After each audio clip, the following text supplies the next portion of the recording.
How would you react if someone told you that you could, not just metaphorically but physically, change the world around you, and not in some distant future, but right now?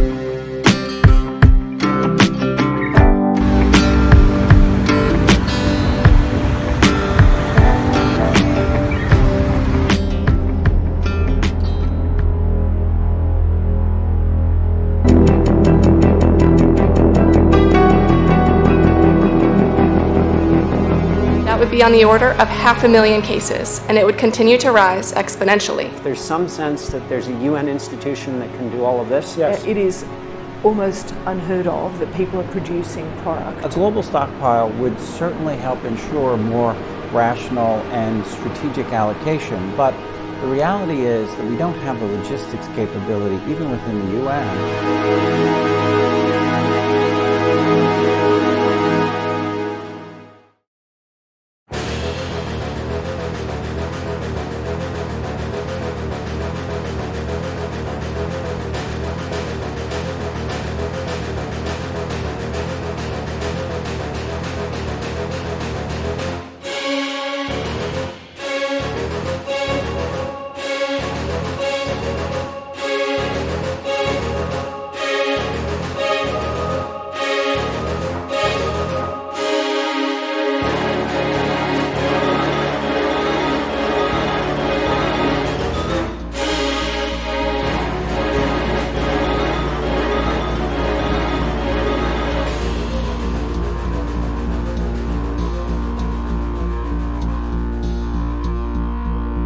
The truth about the invisible enemy. For the first time, final solutions to the problem.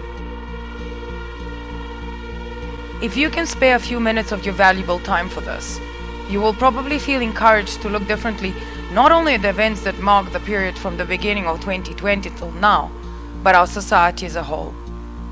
The aim is that this exposé be a first of many, a first commentary in a sequence that will show a completely different way of looking at something that we consider to be the truth. Video that is linked to this will above all show you that you are no longer to perceive yourself as a victim of certain events in question, but rather as someone who can fight back. News that shook the world. Anyone can claim compensation for damages done to them during the COVID-19 pandemic. During the coronavirus pandemic, there were, and still are, two groups of people, divided according to their thoughts on restrictions that authorities applied in order to combat the infection. One group of people accepts them, some people quite calmly, and some with a dose of displeasure, while other group rejects them, amongst whom there is segregation onto the so-called conspiracy theorists and those who are not. However, what applies to almost everyone is not only that they can legally protect their rights, but also that they can profit from that which has unlawfully been done to them. Realistically, can anyone actually prevent that? There have been court cases where individuals are awarded unimaginably large sums of money as compensation for damages as they sued large corporations because, for example, there was no warning sign on a cup of hot beverage cautioning one that they should handle it with care as to not get burnt. If the above is taken into account, then the following question arises. What can then only be achieved in situations in which there are drastic violations of basic human rights? Exactly how much of what is happening are any of us able to understand? This poses a number of extremely logical questions. For instance, why have the authorities never before closed all motorways for an allocated period of time, or at least drastically limited their use, if the official global statistics show that up until today, far more daily deaths are connected to road accidents than are to the coronavirus at its peak. No matter how logical this example is, it can still be perceived as a bit extreme, and so we should consider different ones. So why don't the authorities implement regulations whereby only healthy food can be sold, and thus, for example, close all fast food restaurants, as it has been officially proven that under normal circumstances, millions of people who eat processed food every day, and for whom this is a primary source of nutrition, will get various diseases, amongst which are cardiovascular disease and diabetes. Please refer to the documentary called Supersize Me, from which people die at a rate that is several times higher than the highest recorded one that is connected to the coronavirus.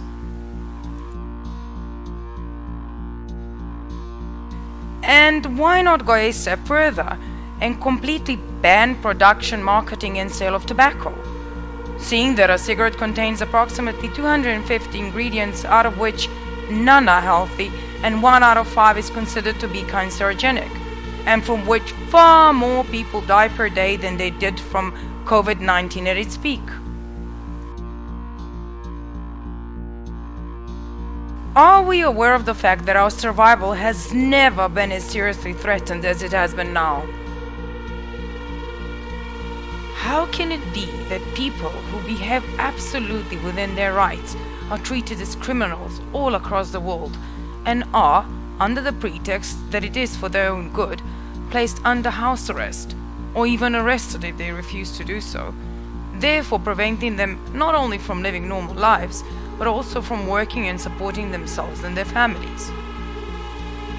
When one person causes material damage to another, for example, steals an apple from a seller, their deed is treated as a criminal offense, and if they do not compensate for damages caused, however minor it may seem to be in this case, they could be imprisoned, an act that is throughout the world considered to be a correct course of action. However, the logical question that arises from this is, how is it possible that no one is to answer for people's entire careers on which they have been working on for years, having been destroyed without any concrete basis, or for the fact that the loss of income will, for example, amongst others, lead to material poverty, unpaid loans that may lead them to being evicted from their homes, family breakdowns, nervous breakdowns, health issues, and possibly even death? Can we identify and then even eliminate the basic cause of all these recurring problems? So what kind of double standards lead to some rules being legitimate and others simply not? Aren't double standards at the root of all evil in the world? As one person gives themselves the right that they deny another, or in other words, they think that they are worth more than another person and that some special, privileged rules apply only to them. Is this not basically similar to the way in which criminals would think when they decided to rob or maybe even kill someone? Or to the way in which various conquerors throughout history rightfully guarded what was theirs, but at the same time had given themselves the freedom to also take something which wasn't?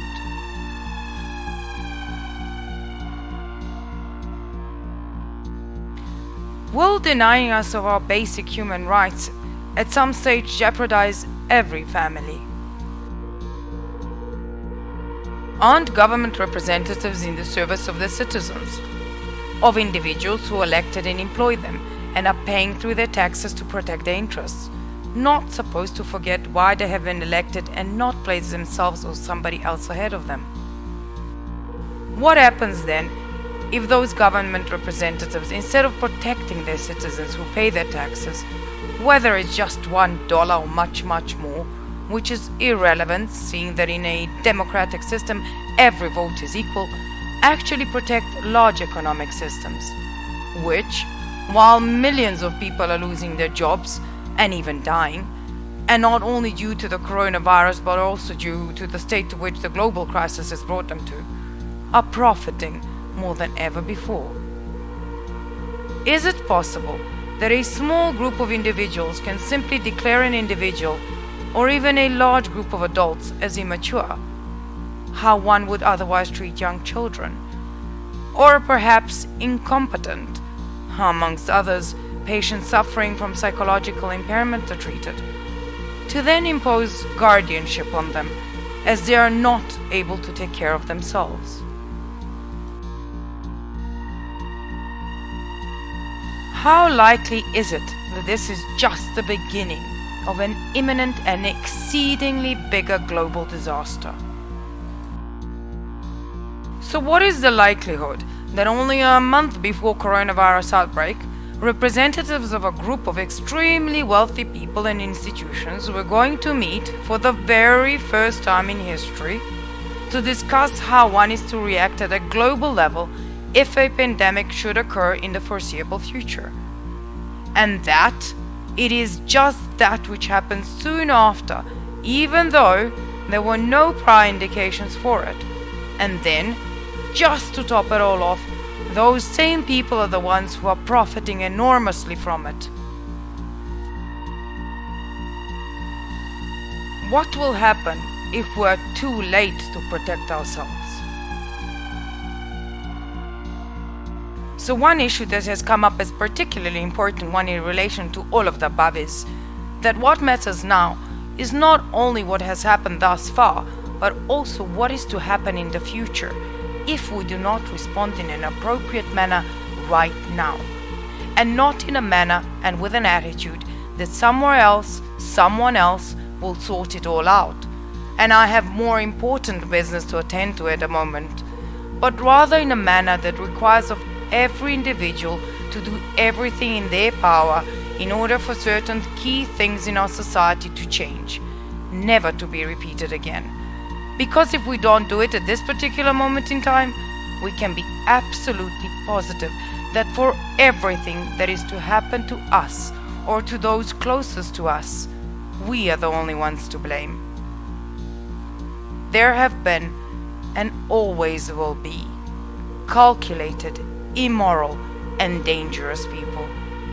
And it solely depends on each one of us, decent and honorable people, whether they will be allowed to carry on doing what they have always been doing.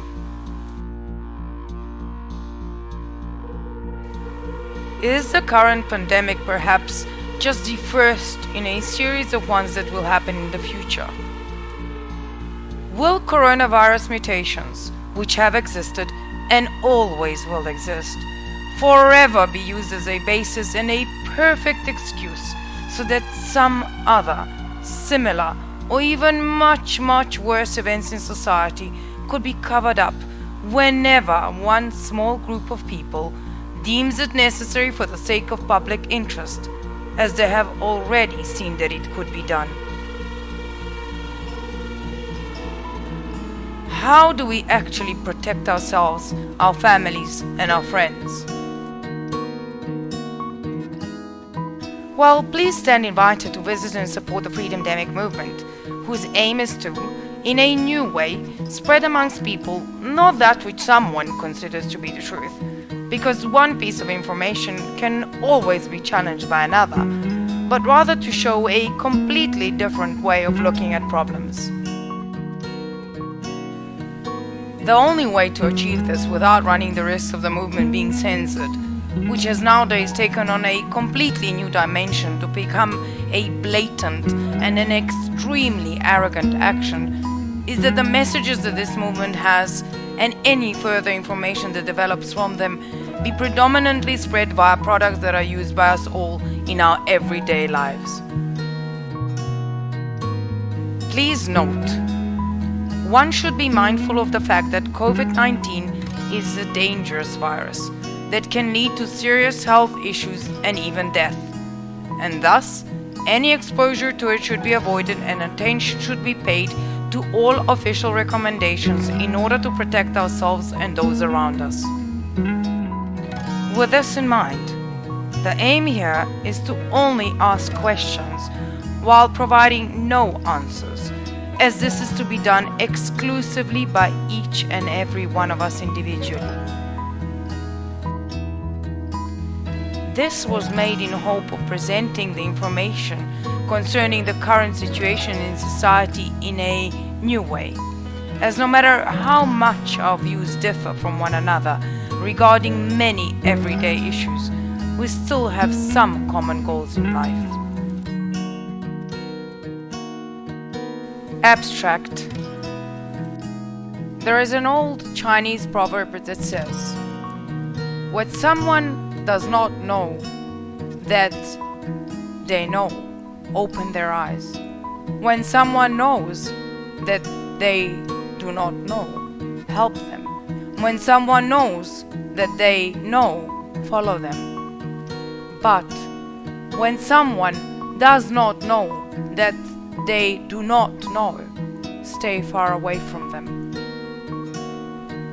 Worldwide lockdown in 2020 at first completely surprised people, and then that surprise in many cases turned into an unusual kind of delight once they took notice of explanations which suggested that nothing really happened by accident. However, instead of then asking themselves how they could have allowed something like that to happen at all, they continued to make mistakes that led them to such a state in the first place, where they think only of what will happen tomorrow and are happy with the fact that no one has locked them in that particular moment in time. But had they just taken a look from a somewhat different angle, they would have realized the harsh truth that all that is happening to us today is just the beginning of something much worse than that which we could ever have imagined. And that in fact the main cause of all the problems actually lies in the fact that the vast majority of people belong to the group that is mentioned last in the Chinese proverb, and not in that there exist bad people, because there have been and always will be such people on the planet. All of the previously mentioned was intended only to ask questions to which answers are still to come through the offered final solutions to the problem. Thus, finally, I would like to invite you to follow the link that is part of the video description.